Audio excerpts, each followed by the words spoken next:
Assalamualaikum warahmatullahi wabarakatuh. Halo semuanya, saya Elvina Widiahani Dalimunte dengan NIM 170666282 dari kelas S1 Akuntansi A Angkatan 2022. Pada kesempatan kali ini, saya akan mengaplikasikan software eViews untuk analisis data panel, yang merupakan salah satu topik dalam mata kuliah analisis data multivariat. Nah, video ini dibagi menjadi 4 bagian utama, yaitu akan menjelaskan.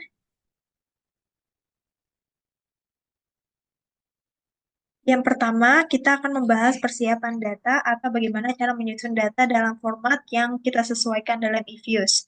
Kemudian kita akan melanjutkan dengan prosedur input data secara manual dan otomatis. Kemudian di bagian kedua, saya akan menunjukkan cara melakukan estimasi model regresi data panel yang terdiri dari 3 jenis model utama, yaitu ada common stock, fixed effect, dan random effect.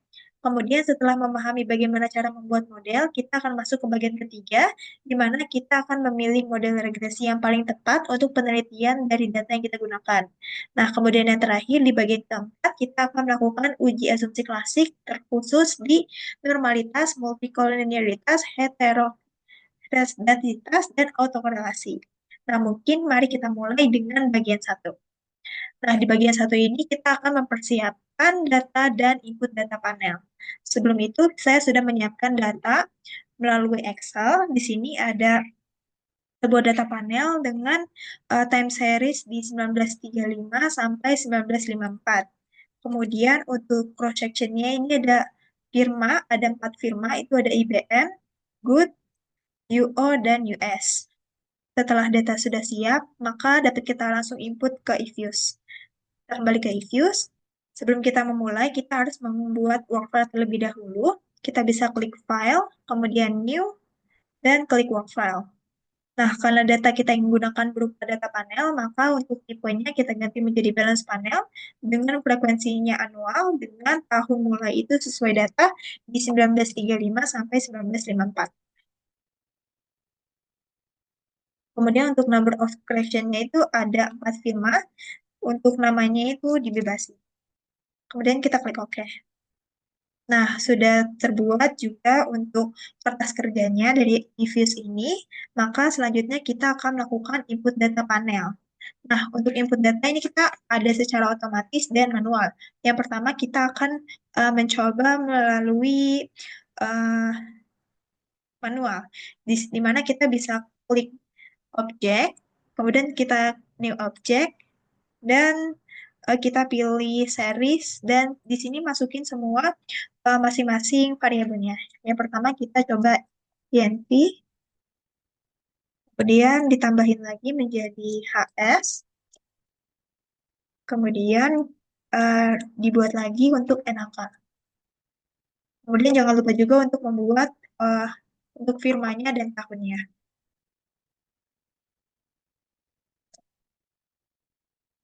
Kemudian untuk firmanya ini kita menggunakan,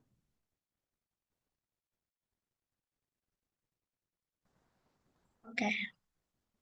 Kemudian kita akan melakukan impor data. Di sini kita contohnya akan mengimpor data investasi. Kita klik, kemudian kita masuk ke Excel dan nge-copy semua data investasi sampai bawah.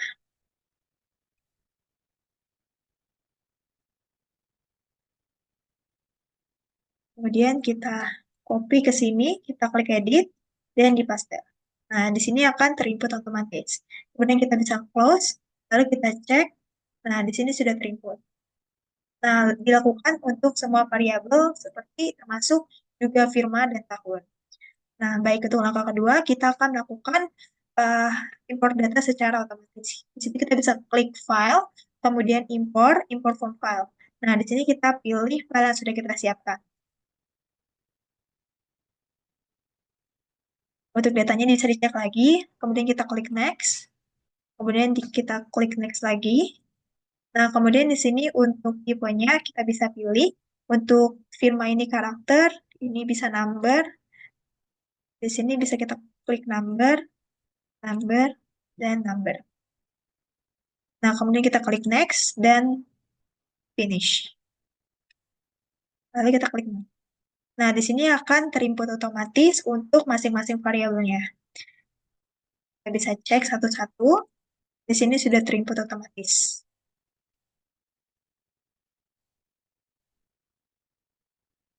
Maka untuk bagian satu sudah selesai dilakukan. Kemudian selanjutnya kita masuk ke bagian kedua, yaitu estimasi model regresi data panel untuk common stock, fixed effect, dan random effect. Untuk caranya kita bisa klik quick, kemudian kita ke estimate equation, lalu kita masukkan persamaan regresi, yaitu log INC, log HS,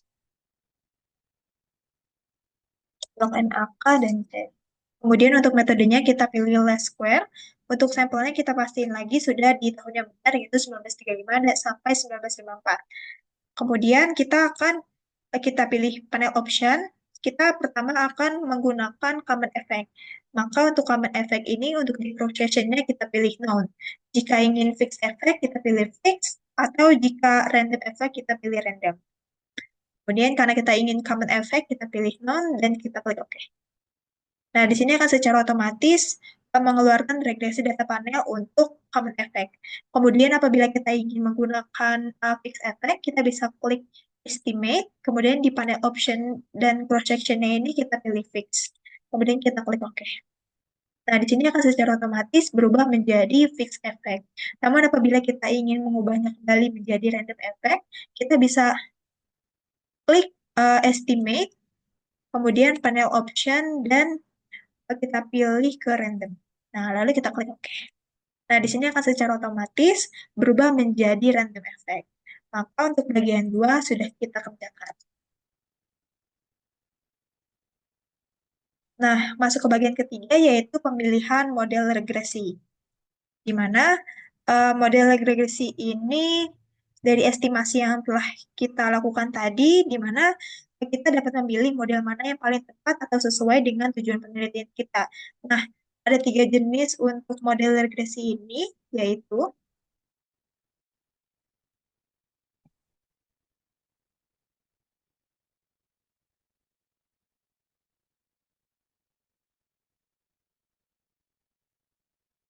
yang pertama ada chow test, yaitu pemilihan antara fixed effect dengan common effect.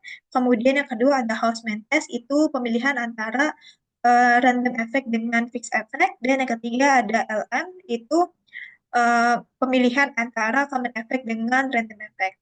Kemudian yang pertama kita akan mencoba menghitung cow test, di mana untuk caranya di data panelnya ini harus dipastikan harus dengan metode fixed effect. Kita ke panel option dan kita pilih fix. Kita klik OK. Nah, untuk mengetes testnya ini kita pilih view, kemudian fix random effect testing, dan dan fixed effect. Maka akan muncul secara otomatis. Nah, maka dapat dilihat untuk nilai dari cross section F-nya ini sebesar 0,0, di mana jika F-nya itu lebih dari 0,05, maka model yang terpilih adalah CE. Sedangkan apabila nilainya tersebut kurang dari 0,05, maka model yang terpilih yaitu FE atau fixed effect. Nah, karena cross section F-nya ini 0,05 yang berarti itu kurang dari 0,05, maka untuk show test ini disimpulkan lebih baik menggunakan fixed effect. Maka kita simpulkan FE karena kurang dari 0,05. Nah, selanjutnya kita bisa uji Houseman test, yaitu antara random effect dengan fixed effect. Caranya yaitu untuk analisis regresinya kita tentukan, kita menggunakan random effect. Kemudian untuk cara Houseman testnya itu kita pilih fix, view, fix atau random effect testing, kemudian correlation random effect.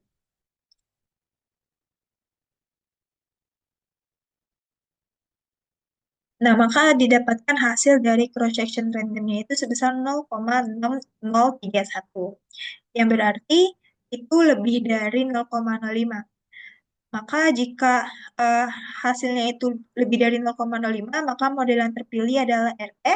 Namun jika kurang dari 0,05, maka yang dipilih adalah FE. Nah, maka karena projection-nya ini lebih dari 0,05, maka dapat disimpulkan bahwa model RE lebih tepat dibandingkan dengan model FE untuk kasus ini. Maka kita simpulkan RE karena lebih dari 0,05. Nah, yang terakhir kita akan mencoba membandingkan antara common effect dengan random effect menggunakan Lagrange multiplier, yaitu dengan cara kita pastikan untuk data panel ini menggunakan common effect.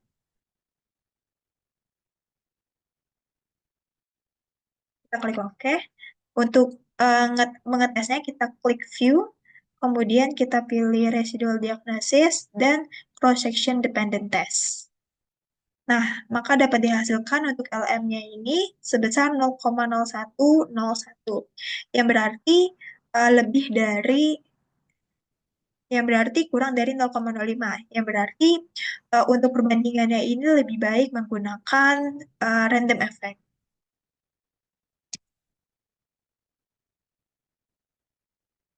karena kurang dari 0,05. Nah, maka dapat disimpulkan untuk pemilihan model regresi sudah kita lakukan dengan hasil analisis di mana pada data tersebut lebih baik menggunakan model regresi data panel pada random effect. Nah, maka kita lanjut ke bagian keempat, yaitu melakukan uji asumsi klasik untuk normalitas, multikolonialitas, heterokadalitas, dan autokorelasi. Di mana yang pertama kita akan melakukan uji asumsi klasik di normalitas. Di sini kita klik kembali ke uji regresi. Kemudian kita klik View, Residual Diagnosis. Kemudian kita pilih histogram normalitas. Nah, maka didapatkan probability sebesar 0,344797 dan jaga beberanya itu 2,129,602. Di mana jika probability-nya itu kurang dari 0,05, maka hipotesis 0 itu ditolak. Nah, selanjutnya kita akan melakukan uji multikolinearitas, yaitu dengan cara kita pilih X1 dengan X2, yaitu HS dan NHK. Lalu kita klik quick, kita grup statistik, kemudian kita pilih correlation. Nah, maka didapatkan hasil sebesar 0,175630. Di mana jika nilai korelasinya ini kurang dari 0,8, maka hal tersebut memenuhi atau tidak ada terjadinya kasus multikolonialitas. Artinya pada variabel dan data tersebut tidak terjadi kasus kasus multikolonialitas. Nah, selanjutnya kita akan melakukan uji heterokestatisitas, yaitu dengan cara kita klik general, lalu kita klik rumusnya, yaitu absres dengan ABS resid.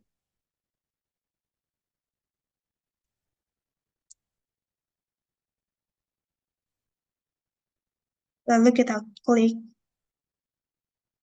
OK.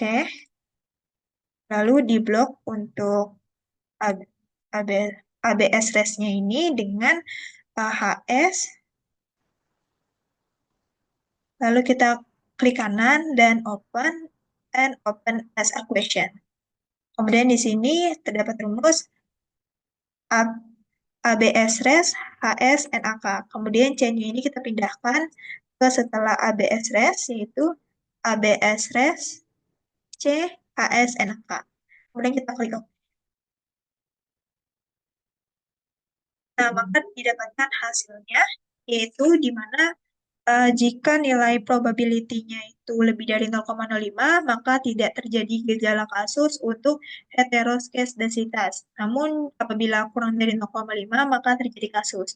Maka dapat dilihat dari ketiga kasus ini, eh, tidak ada yang lebih dari 0,05, yang berarti tidak adanya terjadi gejala kasus. Nah, kemudian kita lanjut ke uji terakhir, yaitu uji autokorelasi, yaitu dengan cara kita blok variabel Y dan X-nya di HS, investasi, dan AK. Kemudian kita klik open as equation. Nah, kita rumuskan yaitu investasi, CHS, dan NAK.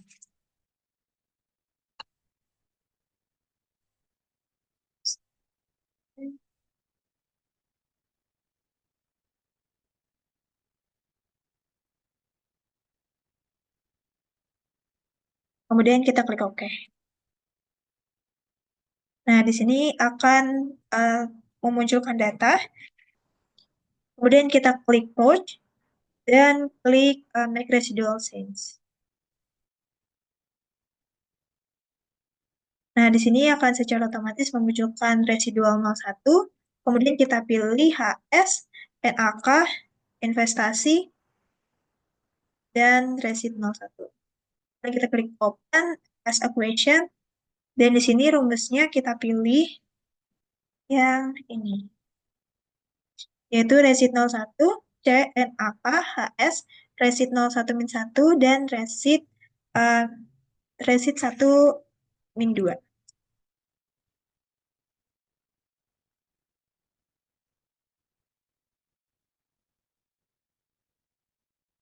Nah, di sini akan secara otomatis mengeluarkan datanya. Maka didapatkan R-square-nya itu sebesar 0,520045 dan probability-nya dapat dilihat sebagai berikut.